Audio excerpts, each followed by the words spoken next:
The dust swirls around the town square as Marcus Blackwood drags his wife Sarah through the crowd, iron chains binding her wrists.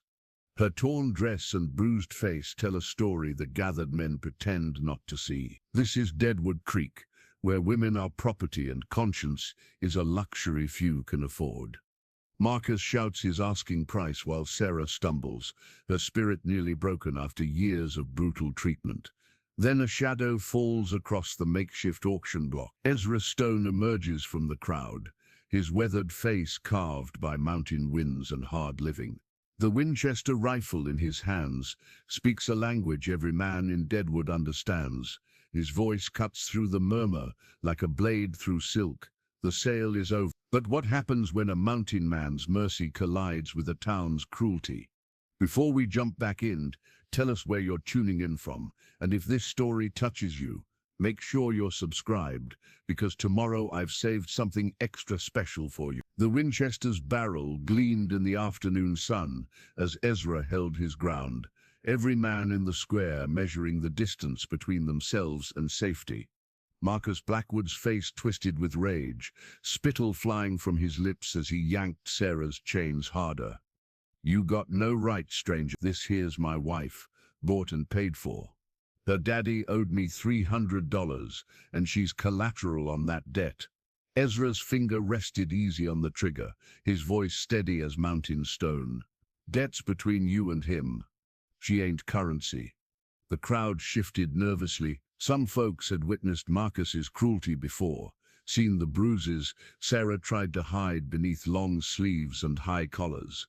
Others figured a man's business with his wife wasn't nobody else's concern, especially not some wild mountain hermits. Sarah's memory drifted back to her wedding day, 5 years ago. No white dress, no flowers, just her father's shaking hands as he signed papers in Marcus's parlor. She'd been 17, too young to understand she was being traded like livestock to settle gambling debt. The first beating came on their wedding night when she'd flinched from his touch. $1,500, Marcus bellowed to the crowd. "She's strong, can work, and she's still got breeding years left in her."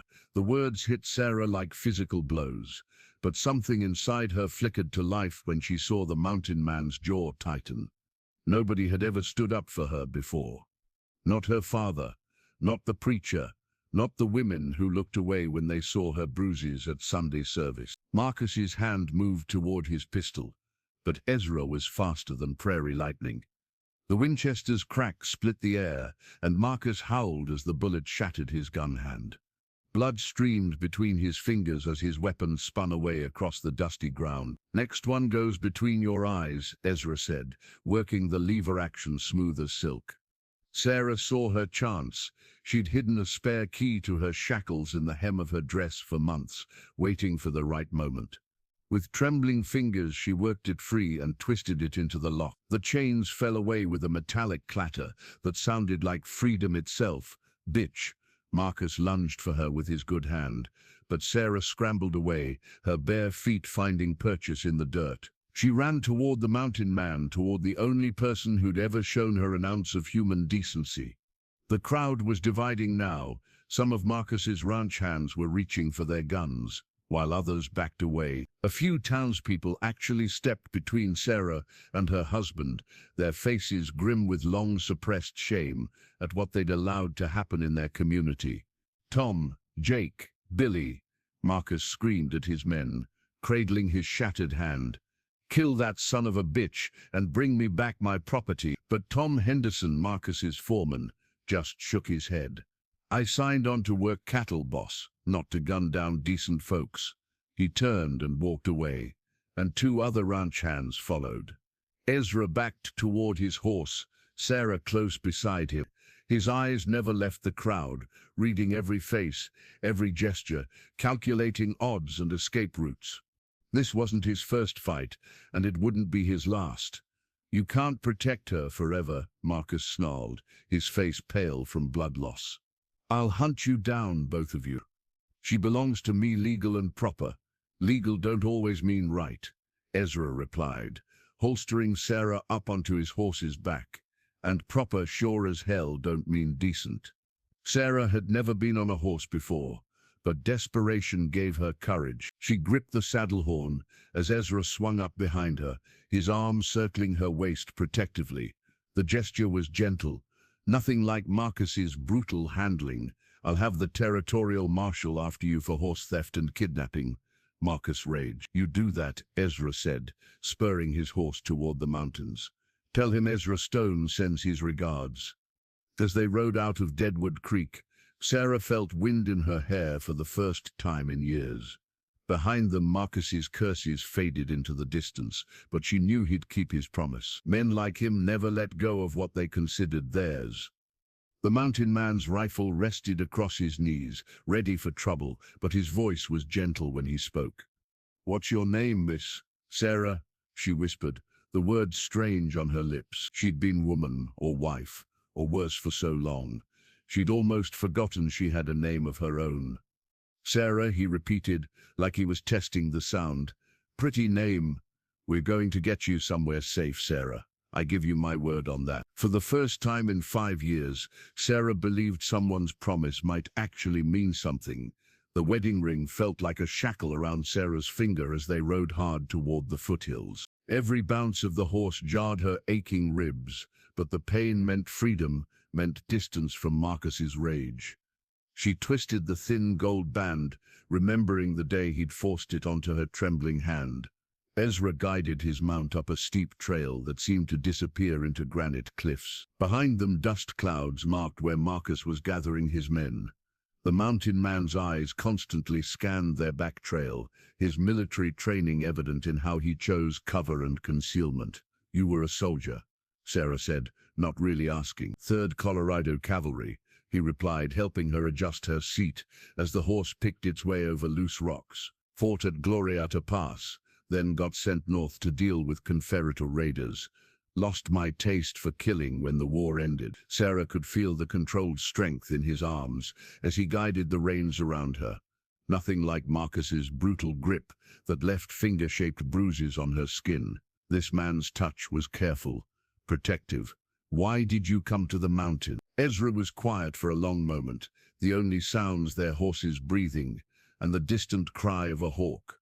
"Had a wife and daughter back in Denver. Cholera took them both while I was away fighting. Came home to 2 graves and an empty house. Mountains seemed like the only place left where a man could be alone with his grief." The wedding ring caught sunlight as Sarah worked it over her swollen knuckle. 5 years of Marcus's fists had broken that finger twice, leaving it crooked and stiff. But determination gave her strength, and she pulled harder. "What are you doing?" Ezra asked, feeling her struggle. "Getting rid of a lie," she said through gritted teeth. The ring scraped past her knuckle with a flash of pain, then slid free. She held it up, this symbol of false promises and broken vows, then flung it as hard as she could into a rocky ravine. The tiny golden circle caught the light once before disappearing into the shadows below. Sarah felt something inside her chest loosen for the first time in years, like she could finally breathe properly. "That ring was the only thing of value Marcus ever gave me," she said, "and it cost me everything I..." Ezra reined up beside a natural spring where clear water bubbled from between rocks. He dismounted first, then helped Sarah down. Her legs were shaky from the hard ride, but she stood straight, chin raised in defiance of everything that had tried to break her. "We'll rest the horse and take on water," Ezra said, but his attention was on the valley below where riders were spreading out like hounds following a scent. "Marcus ain't giving up easy. He never gives up on anything he thinks belongs to him," Sarah said bitterly. "I've seen him track a stolen cow for 3 days through a blizzard, just to prove a point. You ain't livestock, Sarah." The simple statement hit her harder than any kindness ever had. She'd been called property for so long, she'd almost started believing it herself. Tears threatened, but she blinked them back. Crying was a luxury she'd learned not to afford. Ezra filled his water skin and offered her the first drink. The water was cold and sweet, nothing like the brackish well water at Marcus's ranch. She drank deeply, feeling strength return to her battered body. "Where will we go?" she asked. "I got a cabin up in the high country. Hidden valley where nobody goes unless they know the way." We can rest there, figure out our next move. Our next move? She looked at him with surprise. You don't owe me anything. You've done more than enough already. Ezra checked his rifle, making sure it was loaded and ready. A man starts something, he ought to finish it. Besides, I seen what happens to women like you when they got nowhere to go. World ain't kind to folks without protection. Down in the valley, Marcus's voice carried on the wind, shouting orders to his men. They were splitting up now, taking different trails into the mountains. Sarah counted at least 8 riders, all armed and carrying the kind of grudges that led to unmarked graves. They'll follow us, she said. Let them come. Mountains got ways of teaching city men about respect. Ezra swung back into the saddle and pulled Sarah up behind him. Hold tight now. Trail gets tricky from here on up. As they climbed higher into the wilderness, Sarah felt the last threads connecting her to her old life stretching and snapping. The ring was gone, the chains were broken, and for the first time since her father sold her to pay his debts, she was wide towards something instead of away from it. The mountains rose around them like stone guardians, and somewhere in their heights lay sanctuary. The brass compass clicked open in Ezra's weathered palm, its needle spinning before settling on true north. He'd carried this instrument through 3 years of war and 10 years of wilderness, trusting its guidance when trails disappeared and landmarks failed. Now it would lead them deeper into the mountains, away from Marcus's vengeful pursuit. We need to keep moving, Ezra said, snapping the compass shut and tucking it into his vest pocket. They'll be following our tracks soon enough. Sarah clung to him as their horse picked its way along a narrow ledge that dropped away into a pine-filled canyon. She'd never been this high before, never seen the world spread out below like God's own quilt. The beauty of it almost made her forget the pain radiating from her ribs where Marcus had kicked her that morning. How do you know where you're going? She asked, watching Ezra navigate without seeming to consult any map or marker. Mountains teach you to read signs most folks never notice. Wind patterns, how the trees grow, where water runs. That compass just confirms what the land's already telling me. Behind them, Sarah could hear the distant sound of horses on stone and men's voices calling to each other. Marcus had more riders than she'd first counted, probably pulled in favors from neighboring ranchers who owed him money or feared his influence. Tell me about him, Ezra said as they descended into a thick grove of aspen trees, whose leaves whispered secrets in the mountain breeze. Your husband. Help me understand what kind of man we're dealing with.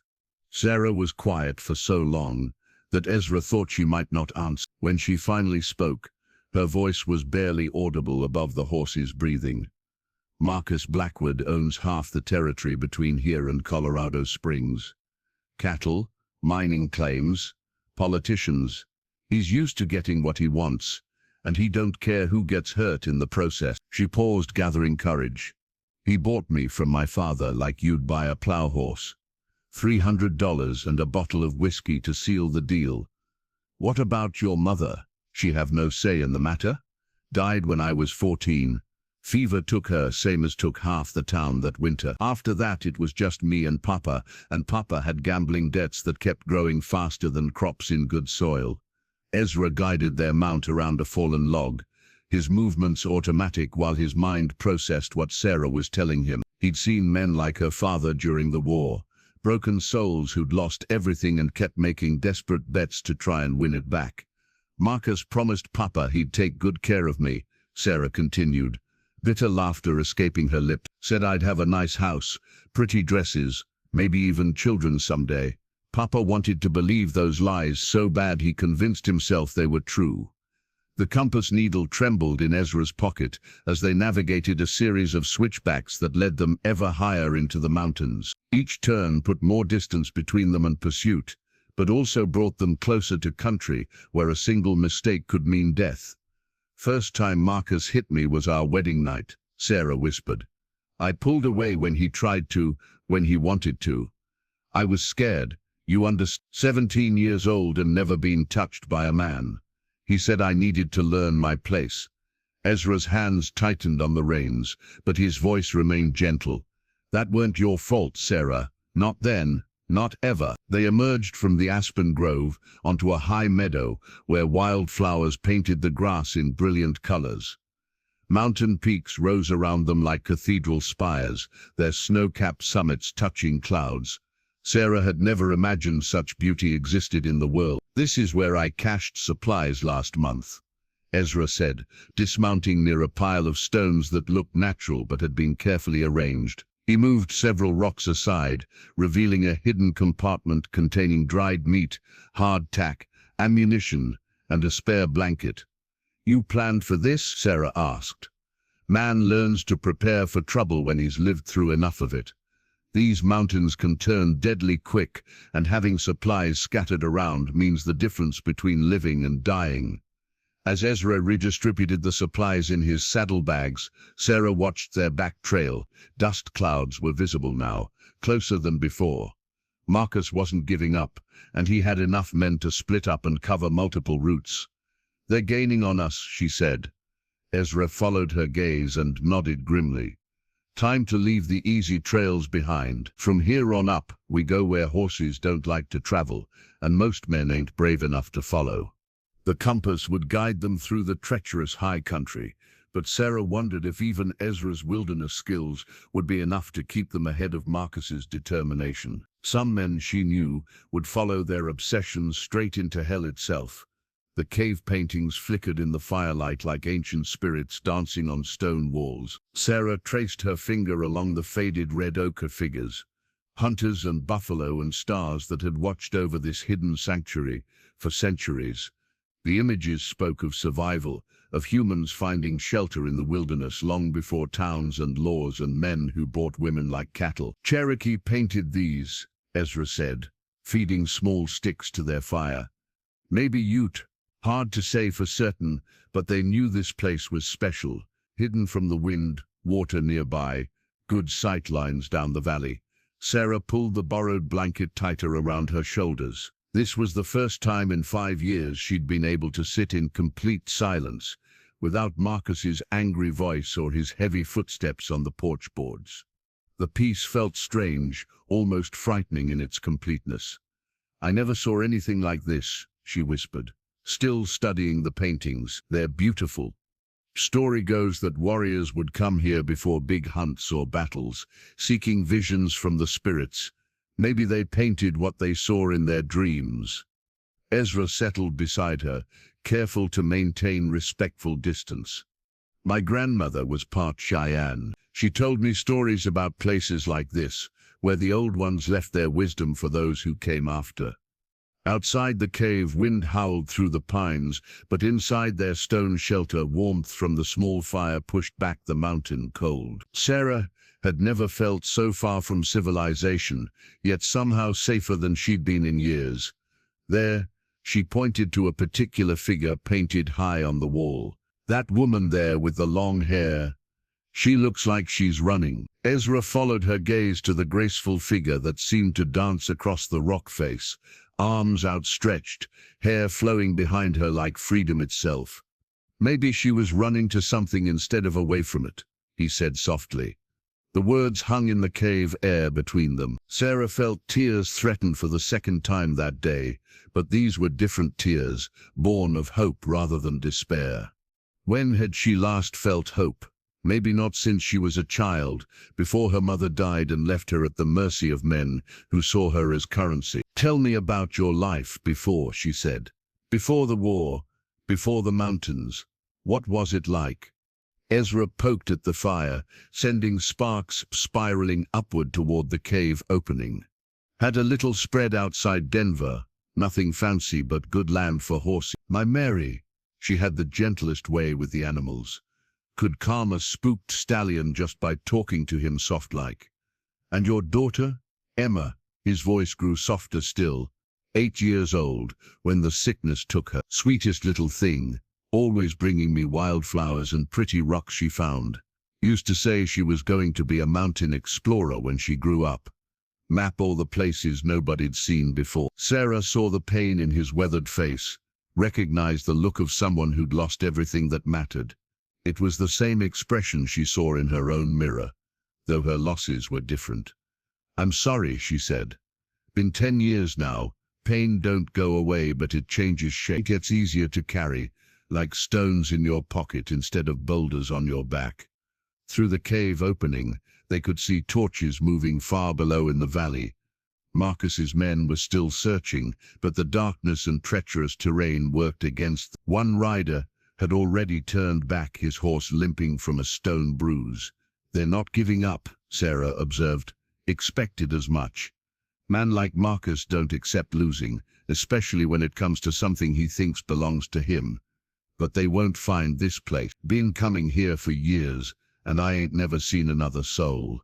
Sarah looked again at the painted woman on the wall, studying the way the ancient artist had captured movement and grace in simple strokes. For the first time in her adult life, she felt a connection to something larger than her own suffering. "Do you think they found what they were looking for?" she asked. "The people who point these. Maybe that ain't the right question. Maybe it's whether they found peace in the looking." The fire crackled softly, and somewhere in the distance, a wolf howled its loneliness to the stars. Sarah found herself smiling, actually smiling for the first time she could remember.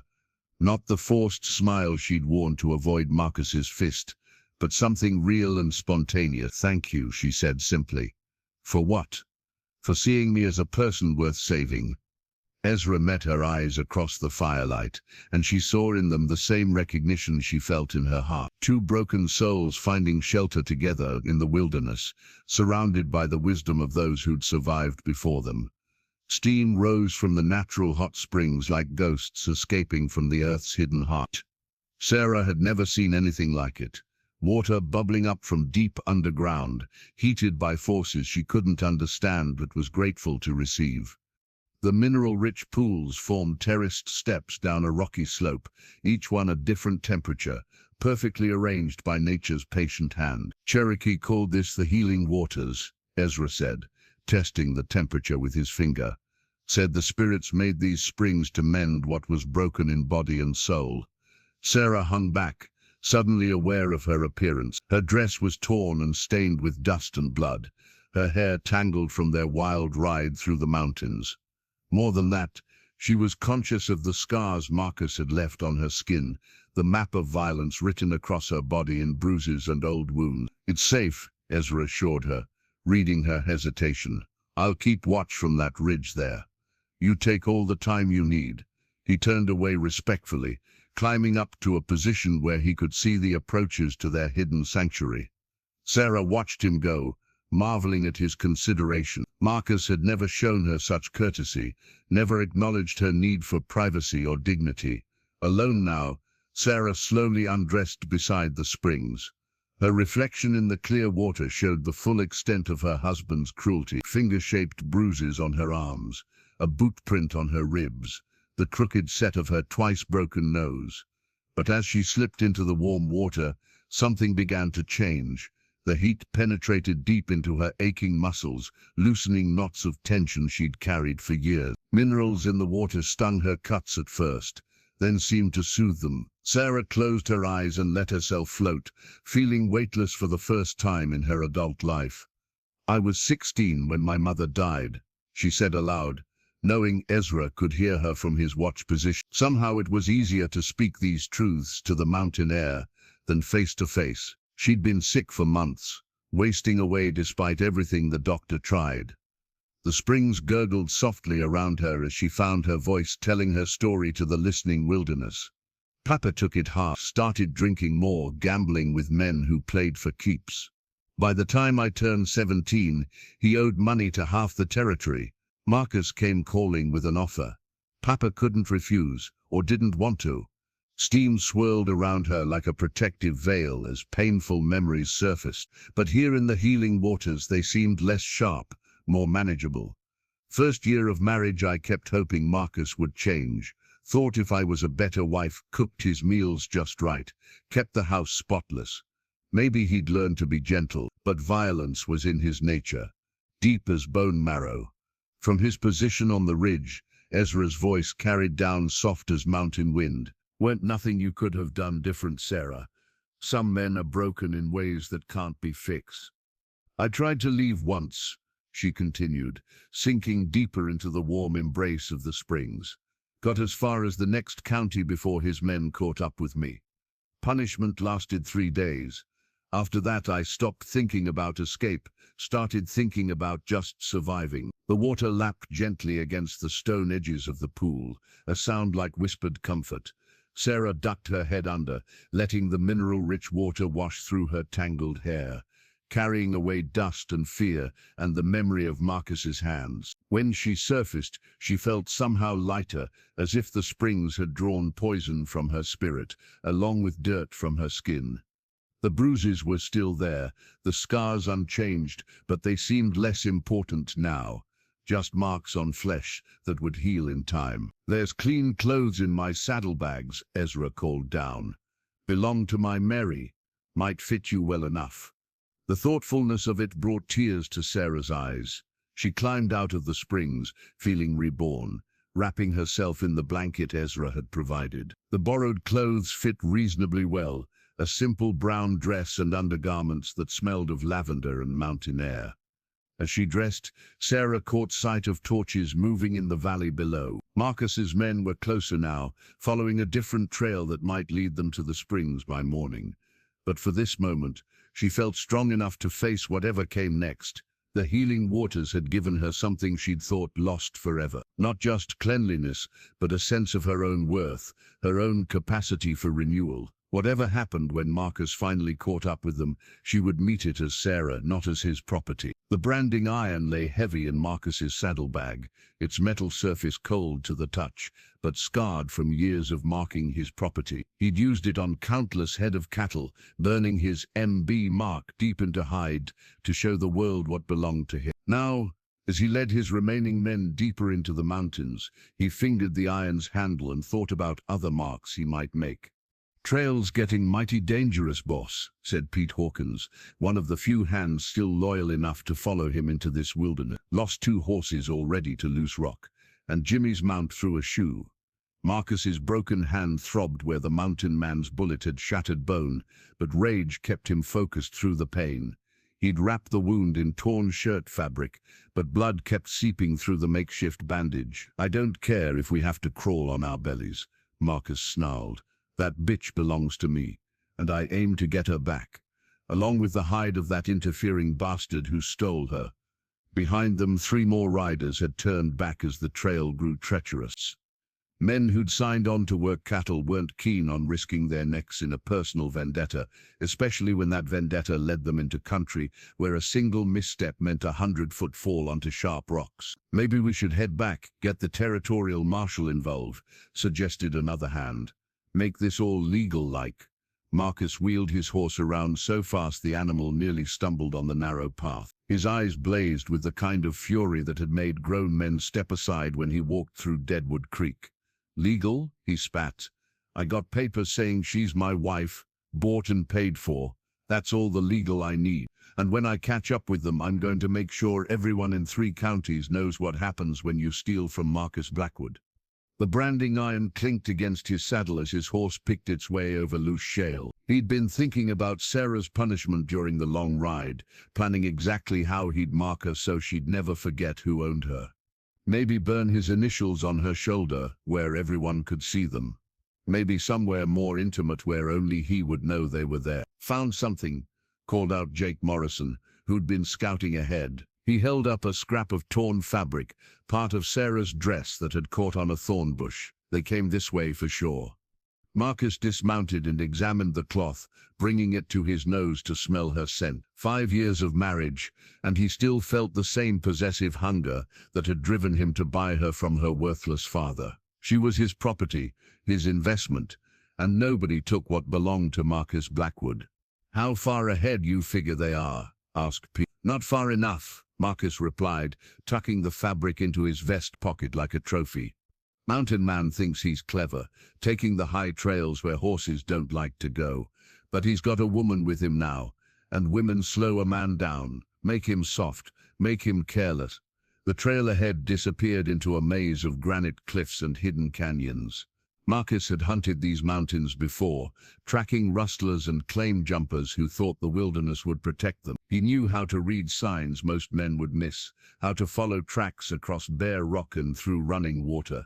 "Boss," Pete said hesitantly, "what if the woman don't want to come back? What if she went willing like?" Marcus's good hand moved to the pistol on his hip, and Pete took a careful step backward. The other men shifted nervously, suddenly aware they were following a man whose obsession had pushed him beyond reason. "She's my wife," Marcus said, his voice deadly quiet. "Bought and paid for, witnessed and documented. Don't matter what she wants. She's property, same as that branding iron or this horse or any other thing I own." A mountain lion's scream echoed from somewhere ahead, the sound bouncing off canyon walls until it seemed to come from everywhere at once. The horses nickered nervously, ears pricked forward, sensing predator presence in the wilderness around them. "Maybe that cat's got the right idea," muttered one of the hands, "hunting up here where it belongs instead of chasing after what's already gone." Marcus heard the comment, but chose to ignore it. His remaining men were getting spooked by the altitude and the treacherous terrain, but he'd come too far to turn back now. Sarah was up there somewhere, probably thinking she was free, probably smiling for the first time since their wedding night. He'd wipe that smile off her face soon enough. The branding iron would make sure of that. The wooden cross hung from a leather cord around Ezra's neck, its surface worn smooth by years of handling. He'd carved it himself from mountain oak during his first winter in the wilderness, when grief threatened to consume him like wildfire. Now, as the first snowflakes began to fall, he touched it through his shirt and offered a silent prayer for guidance. "Storms coming in fast," he said, studying the darkening sky. Heavy clouds rolled over the peaks like gray wool, pregnant with the season's first serious snow. "We need shelter, and soon." Sarah pulled Mary's coat tighter around her shoulders. Ezra had given it to her that morning when the temperature dropped, and wearing another woman's clothes should have felt strange. Instead, it felt like being wrapped in kindness, protected by someone who'd understood love in its truest form. "Tell me about her," Sarah said, as they rode through a grove of aspens, whose golden leaves drifted down like scattered coins.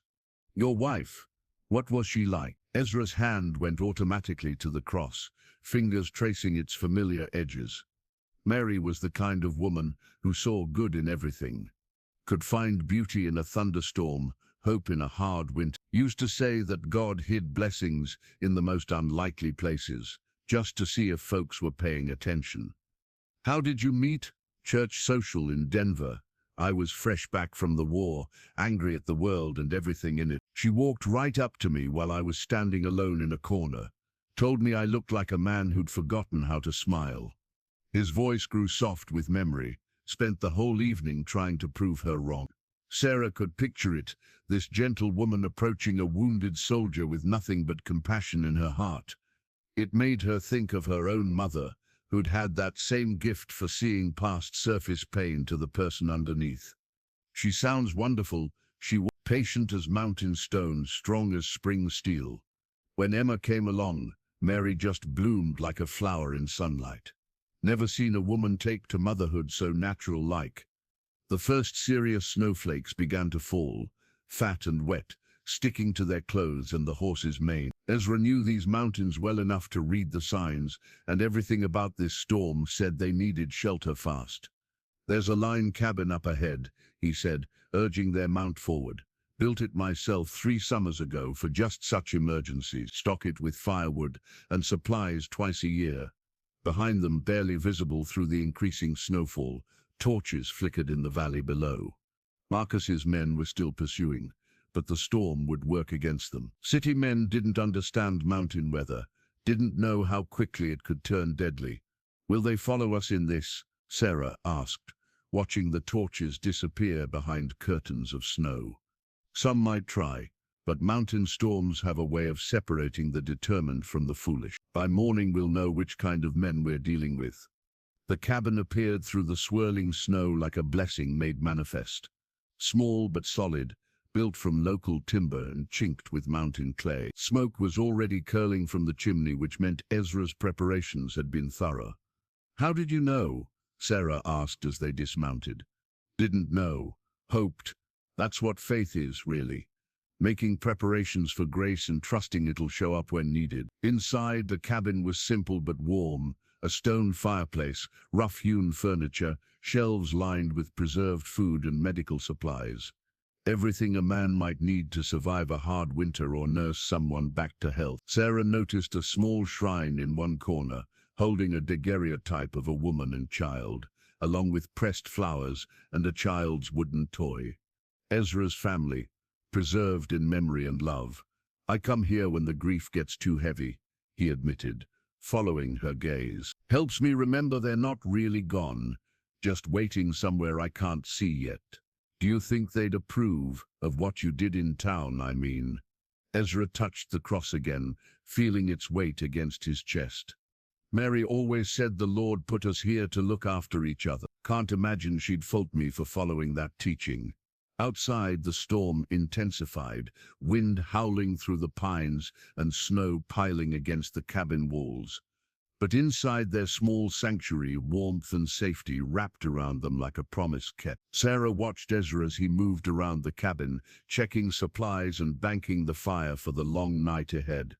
This man who'd lost everything but still found ways to serve others, who carried his faith like the cross around his neck, worn smooth by constant touch, but never abandoned. The child's wooden doll sat on a shelf beside the window, her painted face faded, but still smiling. Sarah picked her up with gentle hands, feeling the smoothness of wood worn soft by loving touch. This had been Emma's doll, carved by her father's skilled hands and cherished through 8 years of childhood dreams. Her name was Molly, Ezra said from where he stood by the fireplace, his voice thick with memory.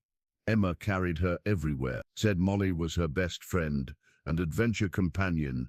The cabin felt different in daylight, less like shelter and more like home. Ezra's main sanctuary revealed itself through carefully arranged details, each item holding significance in his solitary life. Books lined makeshift shelves, their covers worn from repeated reading. Tools hung neatly on wall pegs. Everything in its place, organized with military precision, but softened by touches of humanity. "You carved this?" Sarah asked, examining the doll's delicate features. "Took me 3 months to get her face right." Emma kept checking my progress, offering suggestions, said Molly needed kind eyes and a smile that meant she was thinking happy thoughts. Sarah traced the doll's tiny dress, sewn from scraps of fabric that had once been Emma's own clothing. The love, etched in such details, spoke of a father who devoted himself completely to his daughter's happiness. Outside, the blizzard continued its assault on the mountain. Snow piled high against the cabin walls, and wind howled through the pines with voices that sounded almost human. But inside their fortress of logs and stone, warmth radiated from the fireplace and coffee perked on the iron stove.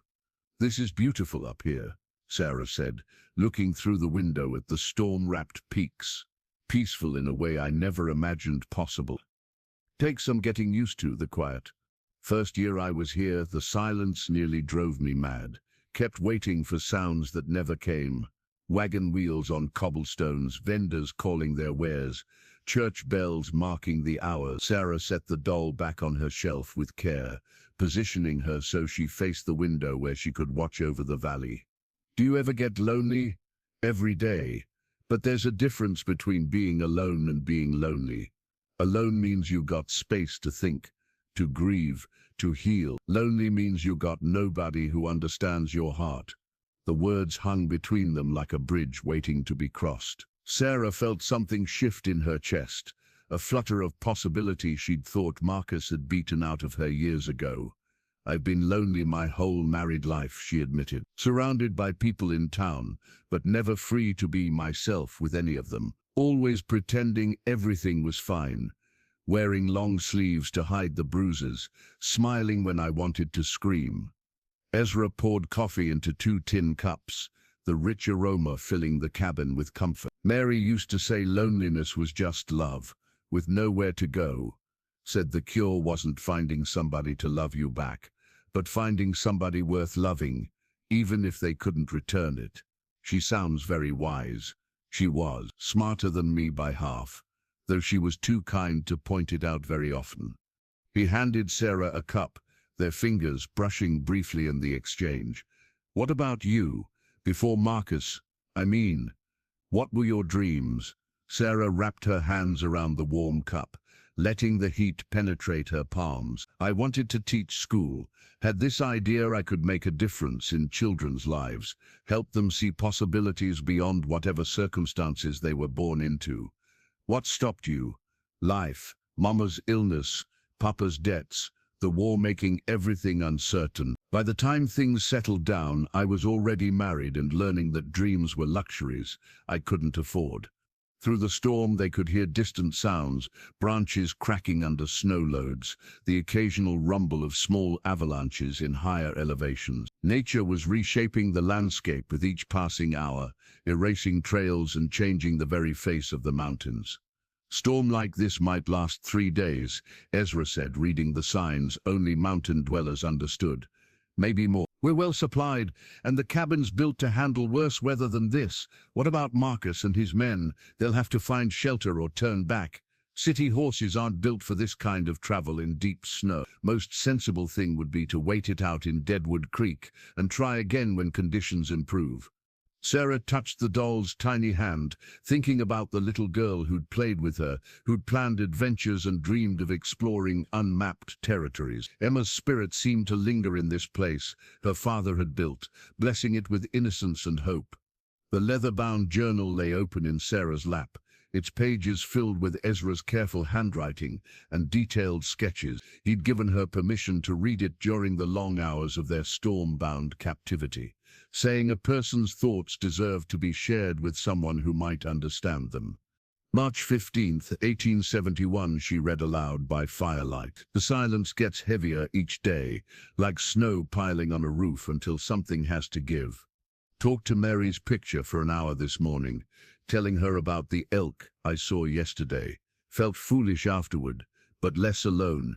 Ezra sat across from her, cleaning his rifle with methodical precision. His hands moved automatically through the familiar motions, while his attention focused on Sarah's voice, bringing his private words to life. You don't have to read them out loud, he said. Some of those entries get pretty dark, especially from the early years. I want to. If that's all right, it helps me understand who you really are underneath all that mountain man toughness. She turned several pages, finding an entry from the previous summer. July 4th, 1873. Independence Day. Ironic name for a holiday when you're trapped by your own grief. Watched the sunrise from Eagle Point and tried to remember what freedom felt like before I lost everything worth being free for. Outside, the blizzard raged with undiminished fury. Snow had covered the cabin windows completely, turning their small sanctuary into a cave of warmth and flickering light. The storm had been raging for 2 days now, and Ezra's weather sense told him they had at least one more day before it passed. Here's one about Emma, Sarah continued, her voice growing softer. She would have been 10 today. Carved her a birthday present anyway. A little wooden horse like the one she always wanted. Left it on her grave next to her mother. Felt like she was watching me work, offering suggestions like she used to do. Sarah looked up from the journal, seeing tears in Ezra's eyes that he made no effort to hide. You still visit their graves? Every year on their birthdays, on the anniversary of their deaths, on Christmas. Sometimes just when the loneliness gets too heavy to carry alone. It's a 2-day ride to Denver, but I always make the trip. Tell me about the last time you saw them alive. Ezra set down his rifle and stared into the fire, letting memory transport him back to that final morning 4 years ago. Mary was feeling poorly, but she got up early to make my favorite breakfast anyway. Biscuits and honey, bacon fried crisp like I liked it. Emma was excited because I'd promised to bring her back a present from my patrol. What did you promise her? A music box she'd seen in a store window, little ballerina that danced when you wound it up. Cost more than I could afford, but Emma had never asked for much, and her birthday was coming up. Sarah found the entry about that patrol, reading his account of riding away from his family for what would be the last time. His handwriting grew cramped here, as if the words themselves were too painful to form clearly. When I got back 3 weeks later, the house was empty except for neighbors keeping watch over the bodies. Cholera had swept through Denver like wildfire while I was chasing Confederate raiders who turned out to be nothing more than cattle thieves. Did you get the music box? Bought it the day I returned, put it on Emma's grave and wound it up. Watched that little ballerina dance while I told my daughter I was sorry for not being there when she needed me most. The journal contained sketches too, detailed drawings of mountain wildlife, scenic vistas, and memory portraits of Mary and Emma. Sarah studied these carefully, seeing how Ezra's artistic skill had captured not just physical features, but personality, the essence of who his family had been.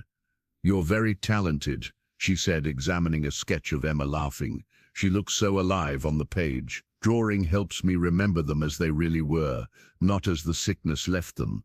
Mary's smile, Emma's laugh, the way they moved through the world, bringing light wherever they went.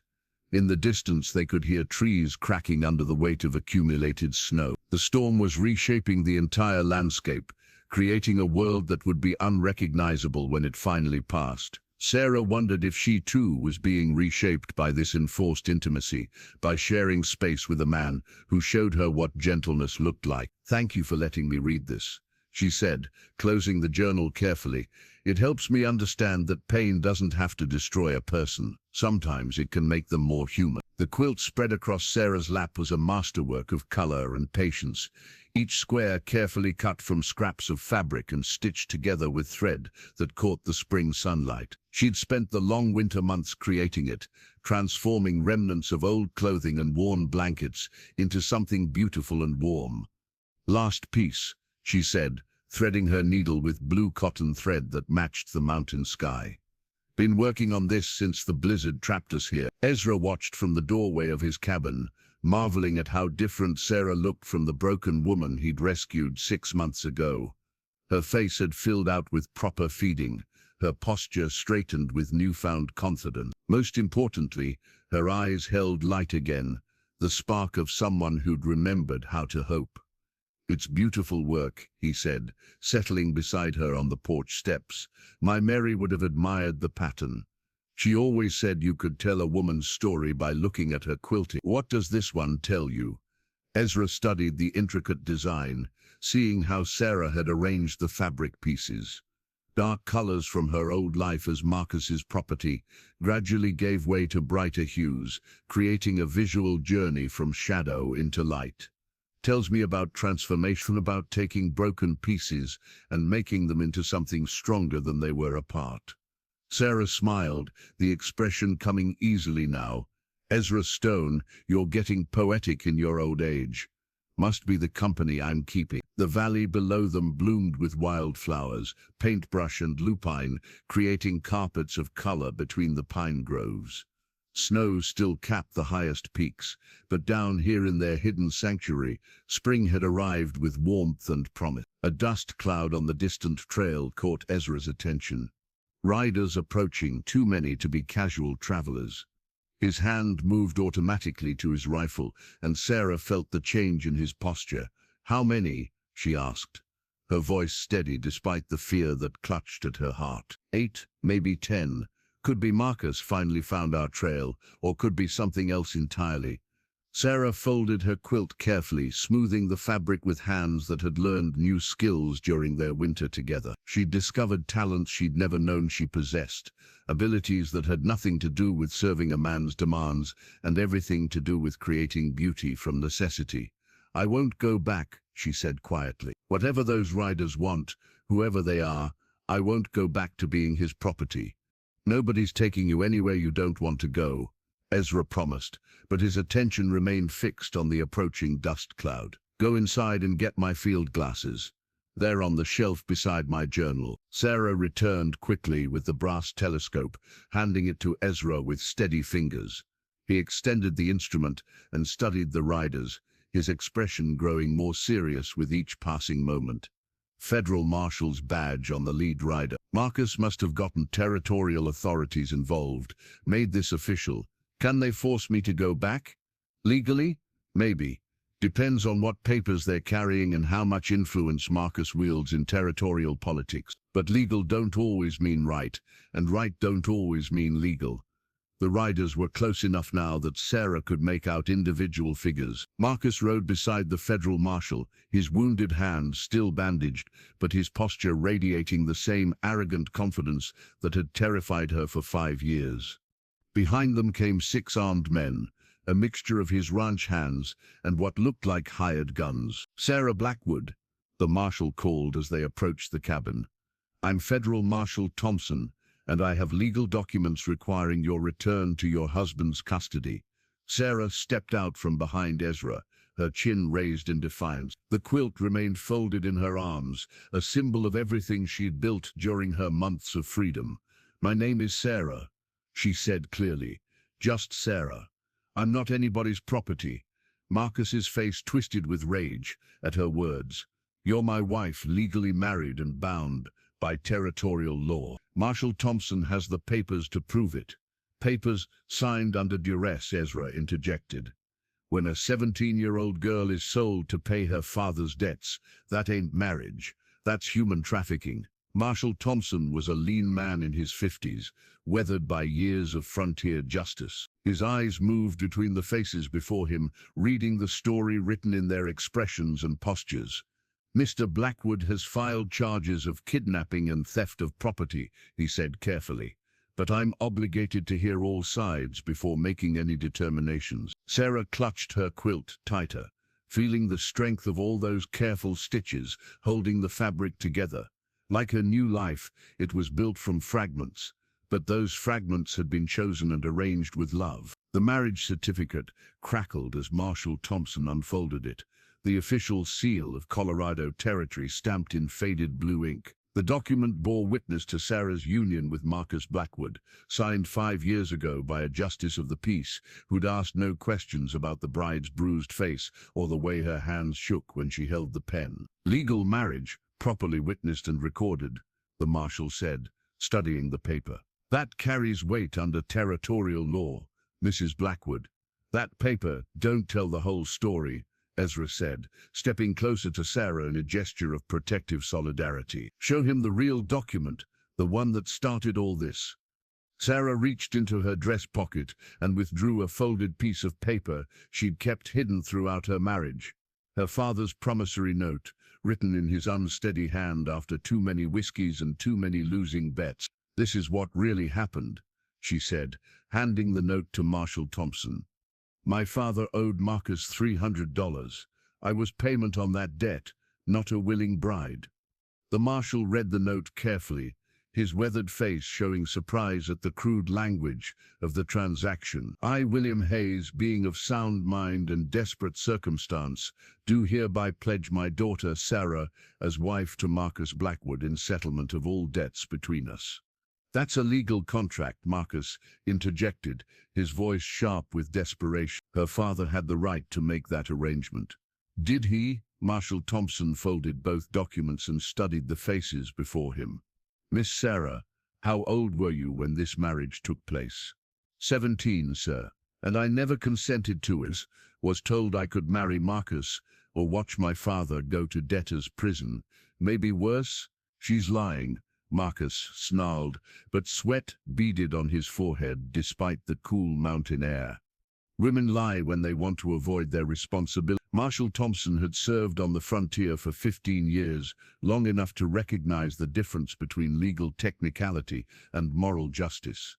He'd seen too many cases where the law's letter crushed its spirit, where documents became weapons against the innocent. "Miss Stone," he said, turning to Ezra, "I understand you have military service in your background.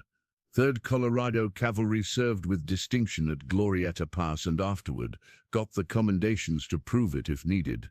The marshal nodded, approving. Military service carried weight in territorial politics, especially service with Colorado units that had fought to keep the territory in Union hands. "And you witnessed Mrs. Blackwood's treatment firsthand? Saw him trying to auction her off like livestock in the town square? Saw the chains, the bruises, heard him calling price on a human being like she was a horse for sale? Damn lies, Marcus shouted, but several of his own men were looking uncomfortable now. They'd witnessed the auction too, and shame was beginning to outweigh loyalty. Tom Henderson. Marshal Thompson called to Marcus's foreman. You were there that day. Tell me what you saw. Tom shifted in his saddle, hat in his hands. Well, Marshal, it's true that Mr. Blackwood was advertising his wife's availability for purchase. Had her chained up and everything. Didn't sit right with most folks. She's my property, Marcus repeated, but his voice had lost some of its certainty. Got papers to prove it. Papers can be challenged, the marshal said thoughtfully, especially when they involve coercion of minors. Territory's been cracking down on human trafficking, even when it's dressed up as marriage contracts. Sarah felt hope flutter in her chest, like a caged bird testing its wings. For 5 years she'd believed those documents were chains that could never be broken, legal shackles that bound her to Marcus regardless of his cruelty. What are you saying, Marshal? Ezra asked. I'm saying this case requires investigation before any arrests are made. The validity of a marriage contract signed under duress by a minor is questionable at best. Add in witness testimony about attempted sale of a human being, and we've got grounds for serious charges. Marcus's face went pale. You can't be serious. I'm a respected rancher, a tax-paying citizen. This mountain hermit kidnapped my wife, and you're treating him like a hero.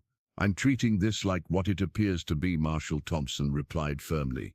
A case of human trafficking disguised as marriage, followed by justified intervention to prevent a crime. The marriage certificate fluttered in the mountain breeze, its authority suddenly seeming as fragile as the paper it was written on. Sarah realized that documents only had power when people agreed to respect them, and respect had to be earned through justice, not enforced through fear. The promissory note trembled in Sarah's hands as she prepared to tell her complete story to Marshal Thompson. Her father's desperate handwriting covered the yellowed paper, documenting the transaction that had destroyed her childhood and stolen her freedom. Every word was a nail in the coffin of her innocence. This note represents everything wrong with how women are treated in this territory, she began, her voice growing stronger with each word. I wasn't consulted, wasn't asked for my opinion, wasn't given any choice in the matter. Marshal Thompson leaned forward in his saddle, studying Sarah's face as she spoke. 15 years of frontier justice had taught him to read truth in a person's eyes, and what he saw there was honesty carved deep by suffering. Tell me about your father's debts, he said gently. How did they lead to this arrangement? Papa started gambling after Mama died, said it helped him forget his grief, but it only made everything worse. He owed money to half the saloons in 3 counties, and Marcus held most of his markers. She unfolded the promissory note completely, revealing additional text, written in Marcus's bold hand, terms and conditions that made her stomach turn even now. 5 years later, Marcus came to our farm one evening with a proposition. Said he'd forgive all Papa's debts in exchange for my hand in marriage. Made it sound like he was doing us a favor, offering me security and a good home. And your father agreed? The marshal asked. Papa was desperate. Drinking had cost him most of our livestock, and the bank was threatening to foreclose on our land. Marcus promised to pay off everything, give Papa a fresh start somewhere else. Tom Henderson, Marcus's foreman, shifted uncomfortably in his saddle. Boss never mentioned none of this when he hired me. Just said his wife was a bit headstrong, needed firm handling. Firm handling, Sarah repeated bitterly. Is that what you call breaking a woman's ribs for burning biscuits, splitting her lip for speaking when she wasn't spoken to? Marcus's face flushed red with rage. She's exaggerating, making me sound like some kind of monster. I provided for her, gave her a roof over her head, clothes on her back. That's more than most women in this territory can expect. In exchange for, Sarah challenged, her fear finally transforming into righteous anger. The right to beat me whenever you felt like it, to threaten me with worse if I didn't submit to every demand. She reached into her dress and pulled out another document, one she'd kept hidden even from Ezra during their winter together. A physician's report from Dr. Morrison in Deadwood Creek, documenting injuries he'd treated over the years. 2 broken ribs, a fractured wrist, countless bruises and cuts. she read aloud. Dr. Morrison asked me several times if I wanted to file charges, but I was too scared. Marcus owned half the town, including the sheriff. Marshal Thompson examined the medical report, his expression growing grimmer with each line. This paints a picture of systematic abuse. Miss Hayes, these injuries are consistent with repeated beatings. She's clumsy, Marcus said desperately. Always falling downstairs, walking into doors. Ask anyone who knows her. I did ask, the marshal replied quietly. Before riding up here, I spent 2 days in Deadwood Creek talking to folks. Heard some interesting stories about your marriage, Mr. Blackwood. Sarah felt tears start, but these weren't tears of sadness or fear. They were tears of vindication, of finally being heard by someone with the authority to act on the truth. Mrs. Elena Vasquez told me about the time you dragged your wife through town by her hair, Marshal Thompson continued. Said the whole incident started because she spoke to a traveling preacher about the sermon. Tom Bradley at the general store mentioned bruises he saw on her arms when she came in for supplies. Said she always wore long sleeves even on the hottest days. Each witness testimony felt like a weight lifting from Sarah's shoulders. For years she'd believed herself isolated, convinced that no one cared about her suffering.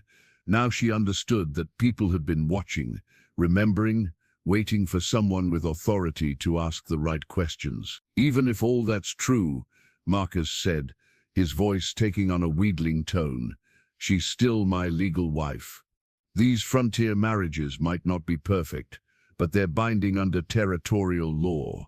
Not when they involve human trafficking, the marshal replied firmly. Not when they're based on coercion and maintained through violence.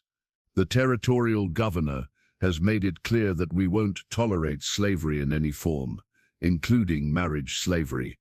Sarah folded the promissory note carefully, this document that had shaped her life for so long. Soon it would be evidence in a legal proceeding that might finally set her free.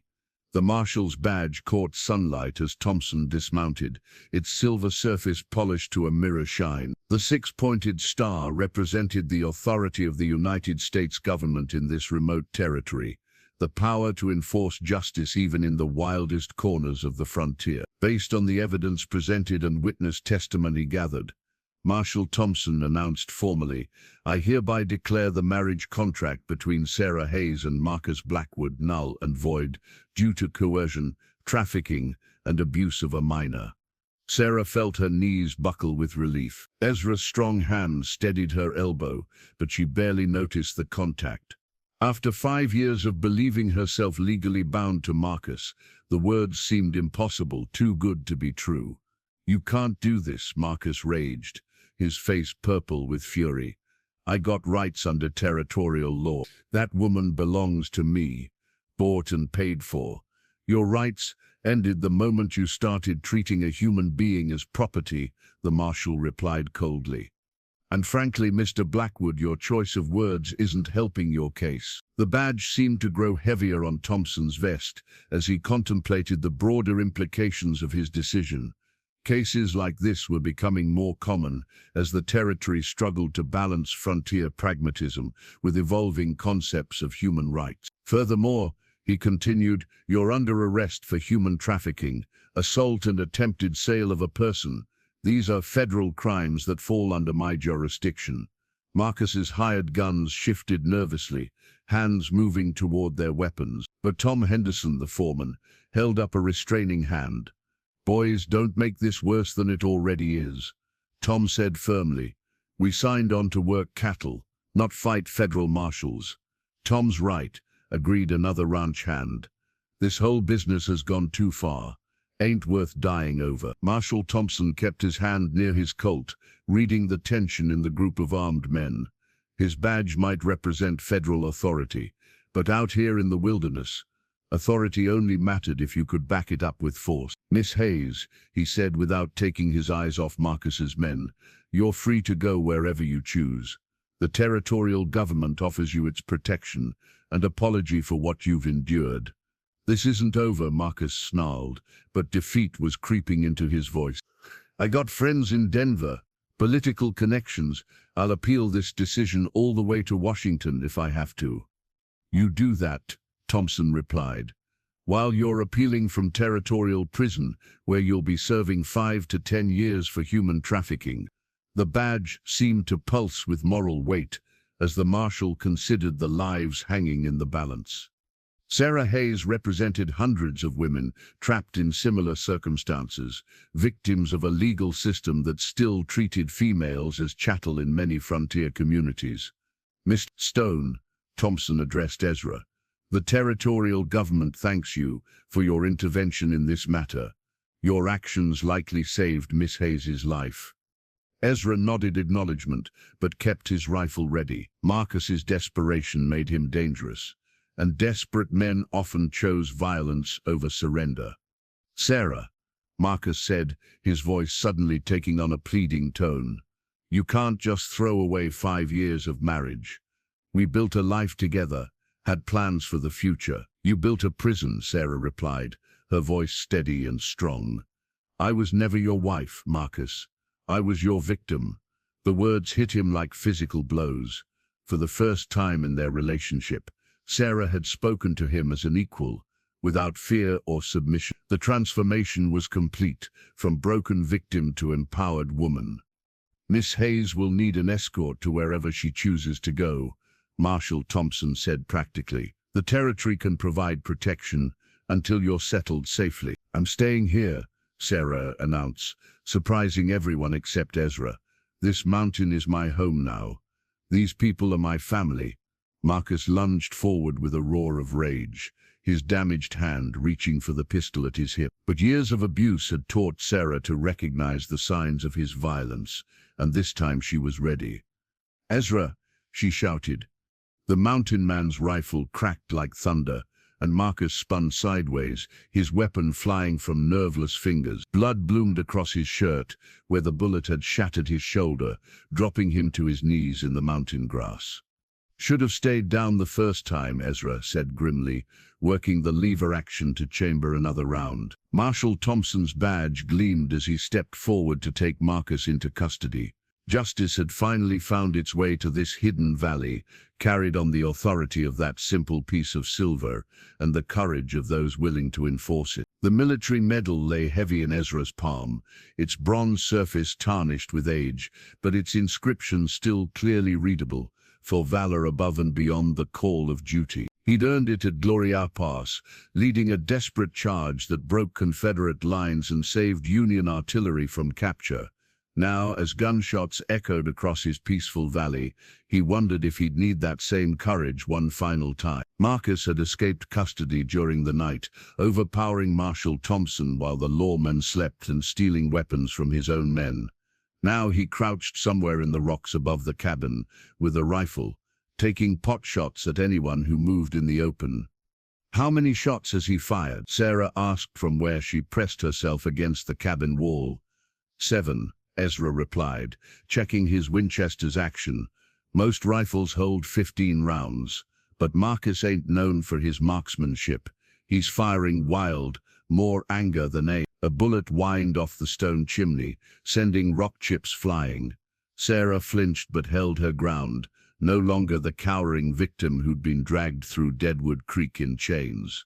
The months with Ezra had taught her that survival sometimes required facing danger head-on. Where's the marshal? She asked. Unconscious in the root cellar. Marcus cracked his skull with a rifle butt, but he's breathing steady. Should recover, given time and rest. The medal caught sunlight as Ezra turned it over in his fingers. Colonel Morrison had pinned it to his uniform in front of the entire regiment, praising his selfless gallantry in the face of overwhelming odds. Emma had loved that medal, always asking to hold it when he told her war stories sanitized for a child's ear. I'm going out there, Ezra announced, tucking the medal into his shirt pocket where it rested against his heart. That's suicide. Marcus has high ground and plenty of ammunition. Maybe, but he's also wounded, scared, and running on pure hatred. Men like that make mistakes, and mistakes get you killed in mountain country. Another shot rang out, this one closer to the cabin door. Marcus was adjusting his position, trying to get a better angle on his targets. Soon he'd work his way to a spot where the cabin's walls couldn't protect them. "Sarah," Ezra said gently, "if something happens to me, you take the marshal and get down to Deadwood Creek. Tell them what occurred here. Make sure my side of the story gets told. Nothing's going to happen to you." Her voice carried fierce determination. "We've come too far to lose everything now." Ezra studied her face, seeing strength that hadn't existed 6 months ago. The broken woman Marcus had tried to auction was gone, replaced by someone who'd learned to fight for what mattered.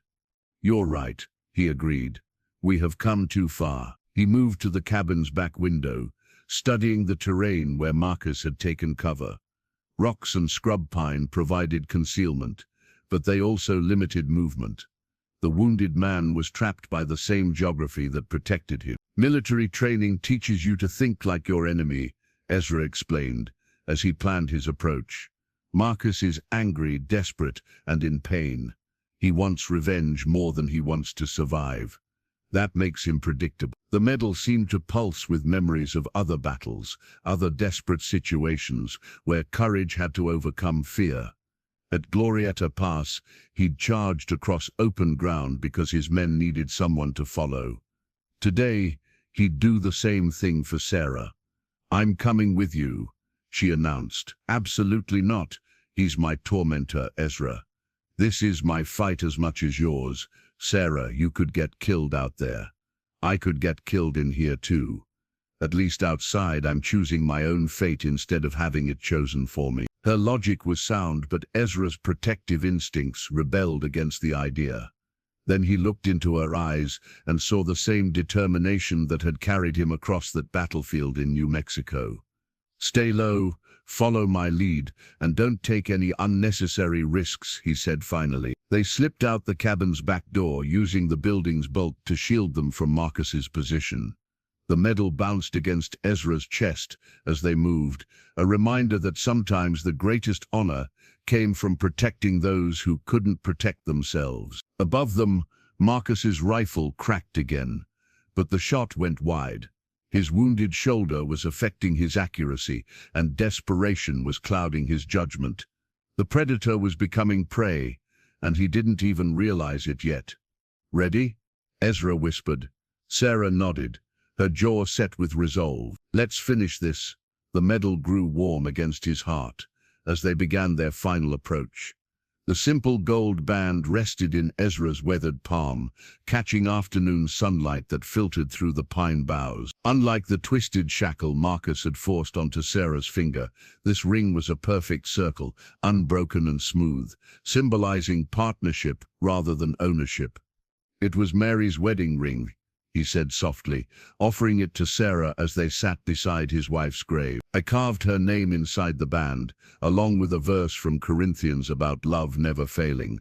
Sarah held the ring carefully, reading the tiny inscription with fingertips that had learned gentleness during their time together. The battle with Marcus was 3 days behind them now, ended when the desperate man had finally made the fatal mistake Ezra predicted. A rushed shot from unstable cover had sent him tumbling down a rocky slope, his neck broken by the fall. "Are you certain Mary would want me to have this?"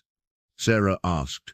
She'd want it worn by someone who understands what love really means, someone who's learned the difference between possession and partnership. The meadow around them bloomed with wildflowers, their colors bright against the weathered headstones Ezra had carved for his family. Emma's grave lay beside her mother's, marked with a stone horse like the one she'd always wanted. Fresh flowers adorned both sites, picked by Sarah that morning. "I never thought I'd marry again," Sarah admitted. "After Marcus, I believed marriage was just another word for slavery. It can be, when it's built on the wrong foundation, but Mary used to say that real marriage wasn't about one person owning another. It was about two people choosing to build something together that neither could create alone." Marshal Thompson approached through the trees, his head still bandaged, but his step steady. He'd insisted on staying for their wedding ceremony, saying the territory owed Sarah that much after failing to protect her for so long. "You folks ready?" he asked, settling his hat carefully over his injury. "Sun's getting low, and I promise to have you properly married before supper." Sarah looked once more at Mary's ring, then slipped it onto her finger. It fit perfectly, as if it had been waiting for her all along. The gold felt warm against her skin, carrying the blessing of a woman who'd understood love's true meaning. "I have something for you too," she said, reaching into her dress pocket. She withdrew a wooden ring she'd carved during the long winter nights, shaped from mountain oak and polished smooth, with patience and care. "You made this?" Ezra asked, examining the simple band with wonder. "Learned by watching you carve Emma's toys. It's not much compared to what you're giving me, but it comes from the heart. That makes it priceless." They stood together in the sacred space where love and loss intertwined, preparing to make promises that would echo through the mountain valleys for years to come. The graves of Ezra's first family seemed to bless their union, stone witnesses to the truth that love survived even death. "Do you, Ezra Stone, take Sarah Hayes to be your lawfully wedded wife?" Marshal Thompson began, his voice carrying the authority of federal law. "To have and to hold, in sickness and health, for richer or poorer, as long as you both shall live." "I do," Ezra replied, his voice steady as bedrock. "And I promise to love her as an equal partner, never as property. To protect her freedom, even as I share her life." "Do you, Sarah Hayes, take Ezra Stone to be your lawfully wedded husband?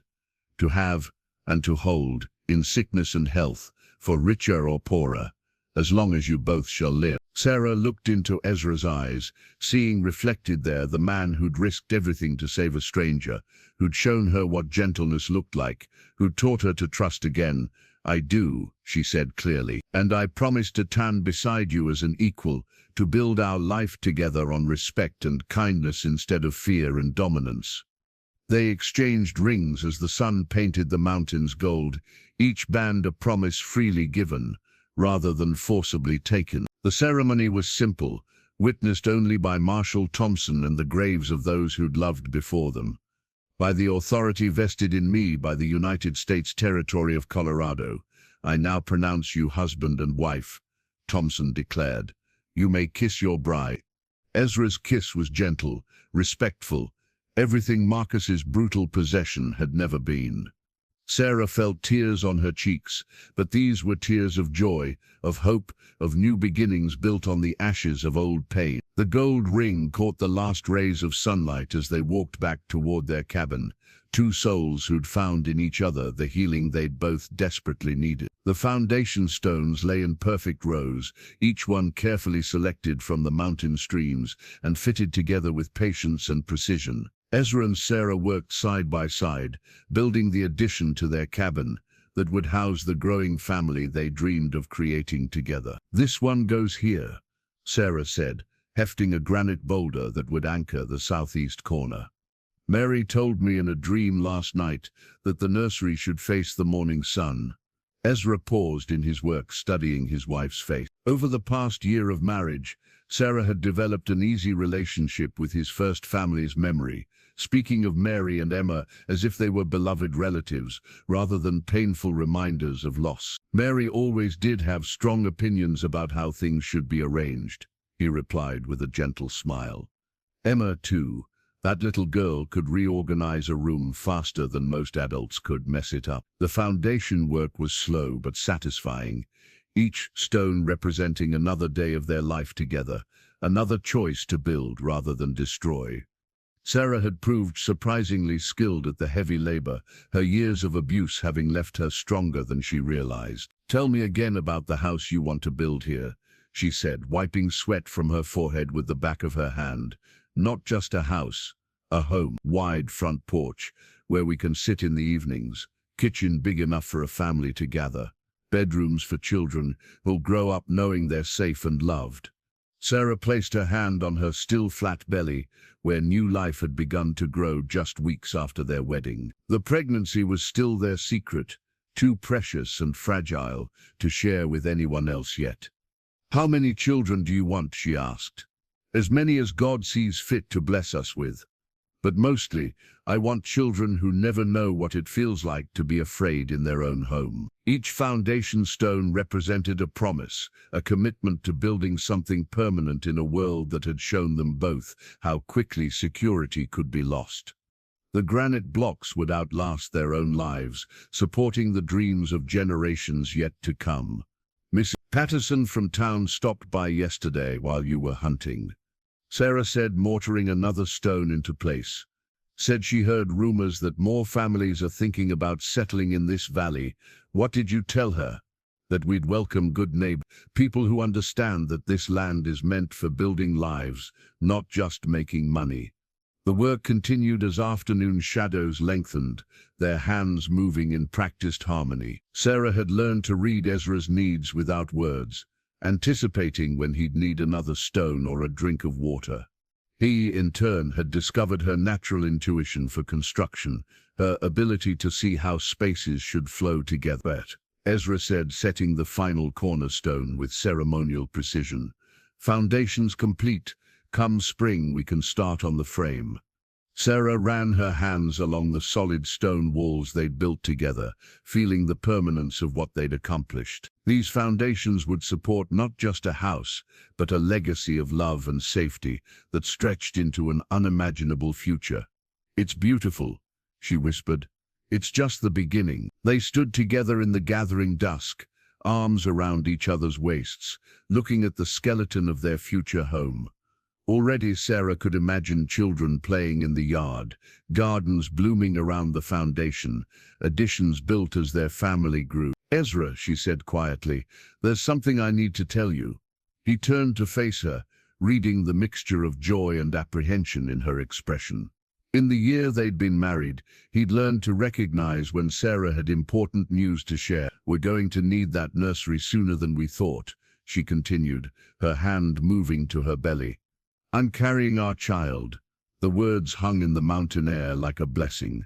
Ezra felt tears start in his eyes, emotions too complex for easy name. Joy, certainly, but also fear of losing another family, hope for redemption from past grief, wonder at the miracle of new life created in love rather than violence. Are you certain? He asked, his voice barely a whisper. Dr. Morrison confirmed it yesterday. The baby should arrive next spring when the wildflowers bloom. Ezra pulled Sarah into his arms, holding her with desperate tenderness. The foundation stones seemed to pulse with promise beneath their feet, solid ground for the new life they were building together. This child would know only love and safety, would grow up in a home built on respect rather than fear. Mary's blessing, Sarah murmured against his chest. She's giving us what she couldn't have herself. The foundation stones would endure long after they were gone, supporting dreams they could barely imagine. The baby's first blanket lay soft and warm in Sarah's arms, its intricate pattern woven from wool she'd spun during the long winter months, while her belly grew round with new life. Each thread told the story of their journey from bondage to freedom, from despair to hope, from survival to love that flourished like wildflowers after rain. She's perfect, Ezra whispered, his weathered finger tracing the infant's tiny hand. Look at those eyes, Sarah. She's taking in everything, like she's already planning her adventures. Their daughter had arrived with the spring thaw, born on a morning when the mountain meadows exploded with color and birdsong. Sarah had labored through the night with only Ezra and Morrison for assistance, but when she first held her baby, all memory of pain vanished in the flood of overwhelming love. What shall we name her? Sarah asked, adjusting the blanket around the sleeping child. I was thinking, Hope. Hope Mary Stone, after your mother and mine, but mostly for what she represents. Sarah smiled through tears of joy. Hope Mary Stone, a name that honored the past while embracing the future, that spoke of triumph over tragedy and love's power to heal even the deepest wounds. The cabin around them bore little resemblance to the simple mountain shelter where they'd weathered that first winter together. New rooms had been added, windows installed to let in more light, a proper kitchen built for family meals. The walls held photographs now, memories of their growing life together, mixed with treasured images of those they'd lost. "Look how she holds onto your finger," Sarah observed, as the baby grasped Ezra's weathered hand. "She knows she's safe, that she belongs here." Through the window they could see other families settling in their valley. The Hendersons had built a farm near the creek, and the Patricks were raising sheep on the southern slope. What had once been Ezra's solitary sanctuary was becoming a community of people who understood that some things mattered more than money. "Mrs. Patterson sent over another casserole," Ezra said, nodding toward the kitchen. "Said to tell you that half the women in Deadwood Creek are knitting baby clothes. You become something of a legend down there, you know." "I'm just a woman who refused to stay broken," Sarah replied, but she understood what he meant. Her story had spread throughout the territory, inspiring other women trapped in impossible situations to seek help, to believe that change was possible.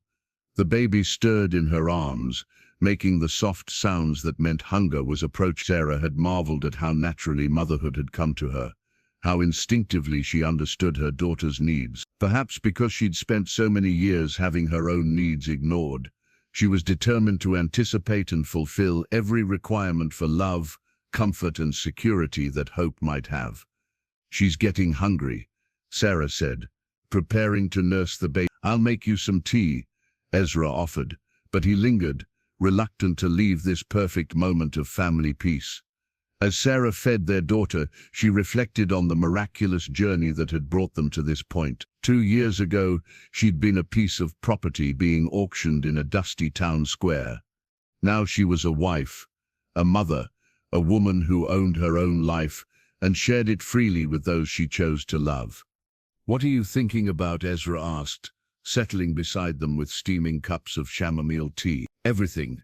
The chains, the cave paintings, that first night when I thought freedom was impossible. Now look at us." The blanket shifted as Hope finished nursing, her tiny face relaxed in the satisfaction of being completely cared for. This child would never know hunger or fear, never doubt that she was cherished and wanted, never question her worth as a human being. "She'll grow up in a different world than we did," Ezra observed. "A world where women have choices, where children are treasured instead of traded. And if she doesn't find that world ready-made," Sarah said with quiet determination, "we'll help her build it herself." Outside their windows, the mountain valley stretched away toward distant peaks, wild and beautiful and full of promise. Hope Mary Stone would grow up in this paradise, learning to read the language of wind and weather, finding strength in solitude and joy in community. The baby's blanket, woven with such love and care, would wrap her in security for years to come. But more than that, it would remind her always that she came from people who refused to be broken, who chose love over hatred, who built beauty from the scattered pieces of broken dreams. In Ezra's arms, surrounded by love, unbound by chains or fear, Hope slept peacefully, dreaming whatever dreams free children dream.